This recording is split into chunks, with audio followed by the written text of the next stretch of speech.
worst injury of anybody on the card, and yet, can you put in perspective sort of like, you know, how the politics were bad here? Because this night proved there's nothing wrong with MMA, and that the sport should have been here many, many years ago. Yeah, I'm still up there smiling, answering questions. The last couple of years have been crazy. You know, trying to get this legalized here, and every single time we went up to Albany or different places around New York, speaking to senators and the assemblymen, you just get a lot of optimism out of them and saying it's going to pass, and it just never did. And then a couple people got arrested, and then things changed. So I think it's kind of the answer for that.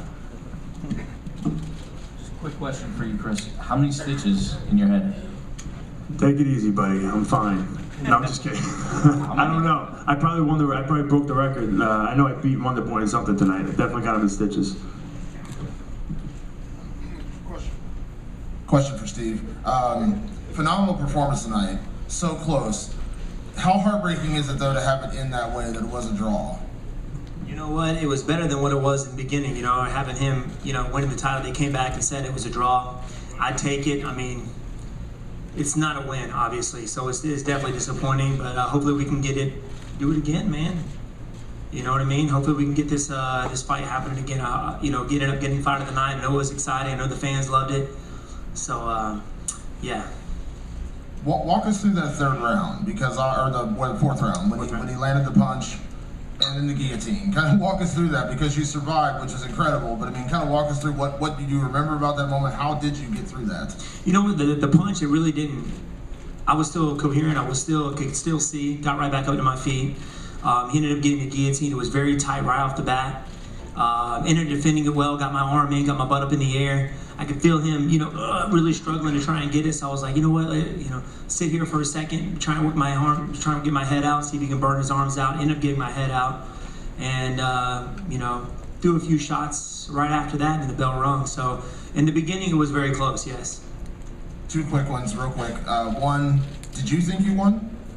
You know what? I thought I pulled it out in the last round just by outpointing him. I know he definitely took the first round. You know, he took the first round. It was it. I mean, busted me up with a few elbows, a few good shots. I was a little hesitant during this fight. I knew, you know, he likes to explode in and throw that big right hand. He moved a few jabs. So I knew how strong he was in the clinch position, which led me to be a little bit more hesitant closing the gap. And I should have done that, man. Should have gone out there and just let it all out. And Dana said obviously it makes sense that you guys do it again. I mean, is that just kind of in your head right now that you're going to prepare for a rematch with Tyron Woodley? Oh yes, I think the fans and everybody were really excited. I think they were entertained, so definitely want to do that again. Steven, right over here. Right here, Steve. Hey, first off, great performance tonight. I got to know though, you know, seeing your close friend here, Chris Weidman, lose tonight the way he did that have any effect at all on the fight for you? You know what? It was, man. I mean, at first, of course, I know when in the moment, I felt it. You know, my heart dropped.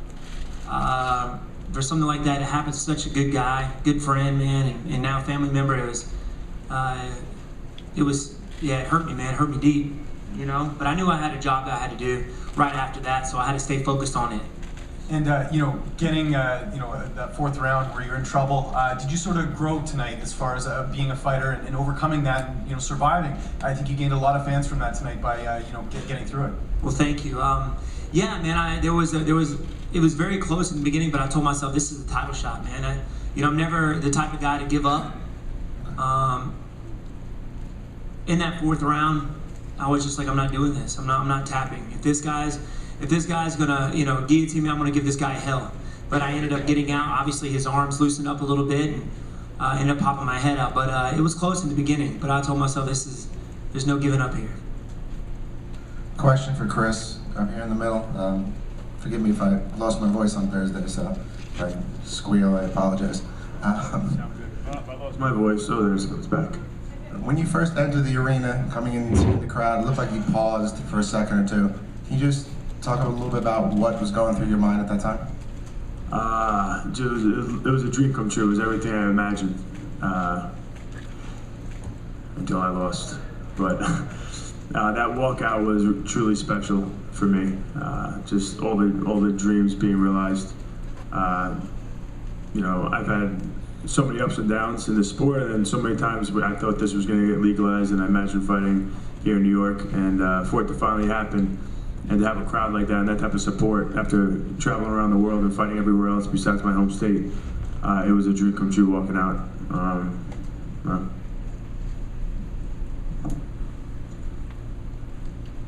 Question for Chris. Do you think that the eye poke changed the rhythm of the fight?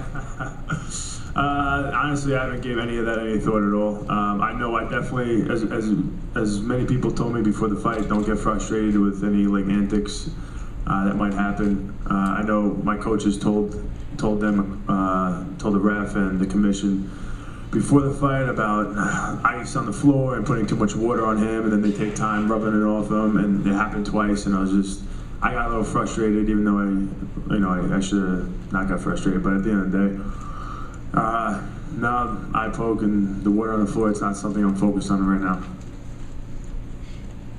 Chris, you were pretty outspoken in your criticism of Yoel and the problems you had with the failed drug test. Now it does sound like he is going to get the title shot, though. Now that you've been in there with him, he did pick up a win over you. Do you feel he's deserving of that title shot, or do you stand kind of firm in your criticism that he doesn't deserve it?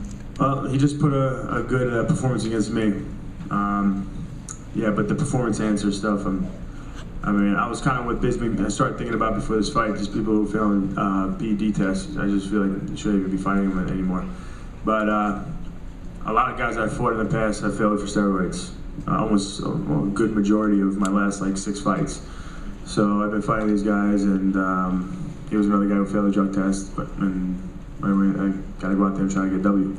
I know this was such a big night for you, so for it to end the way it did, can you describe what the emotion is like right now? It's very tough night. This is not the way I imagined this going, but I still see the beauty in the little things that I got to experience. That walkout, the weigh-ins, every part of it. I felt the love, so it was nice. Guys, I know these guys have an after party to get to, so one last question. Sure, just quickly for Wonder Boy, definitely wants you to get to the party. Listen, it sounds like Dana's leaning towards the rematch as well, but you do have Damian Maia that's already out there saying he deserves his shot. You had yours, and then of course you got Conor McGregor maybe creeping up in the background. He does have 2 titles already. Do you see scenarios in which you would stand down for either one of those guys and say that they deserve it, or do you feel that you stand over them? Yeah, it was a draw. I think we should do battle and just see who gets it. It was a tie, so let's break that tie. And after we do it again, I will give anybody their title shot, whoever deserves it next. I think I don't know if anybody would want to see that rematch or not, but I would love to do it again. Hopefully back in New York somewhere, and we'll see. Quick one for Chris. Chris, did you get a chance to watch Did you get a chance to watch Wonder Boy's fight, and how did you score it? Yeah, I watched the fight, and I thought he won the fight. I thought he won 3 rounds without question. If you wanted to give him a 10-8 round, which I don't agree with, because he finished the fight with a minute on top, landing down punches. So to give a 10-8 round on that, I could see where you're coming from, but I think it might be a little bit of a stretch. But to give 3 rounds to Woodley didn't make sense to me at all. So I can understand possibly a 10-8, but I don't agree with it.